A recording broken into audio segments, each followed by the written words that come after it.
والصلاة والسلام على رسول اللہ وعلى آلہ واصحابہ ومن والاه اما بعد۔ معزز ناظرین کرام، لا الہ الا اللہ کے پڑھنے والے کو لازم ہے کہ وہ لا الہ الا اللہ کے مطلب کو خوب اچھی طرح سمجھتا ہو، جیسا کہ قرآن کریم میں اللہ سبحانہ وتعالی کا فرمان ہے فَاعْلَمْ أَنَّهُ لَا إِلَهَ إِلَّا اللَّهِ، بس سمجھ لو کہ اللہ کے سوا کوئی معبود نہیں۔ رسول اللہ صلی اللہ علیہ وسلم نے فرمایا من مات وهو يعلم أنه لا إله إلا الله دخل الجنہ، جو شخص اس حال میں مرے کہ وہ لا الہ الا اللہ کی سمجھ رکھتا ہو تو وہ جنت میں داخل ہوگا۔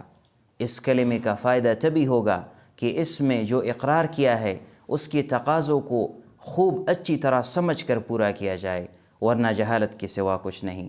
اللہ سبحانہ وتعالی سے دعا ہے کہ ہمیں لا الہ الا اللہ کے تقاضوں کو پورا کرنے کی توفیق نصیب فرمائیں۔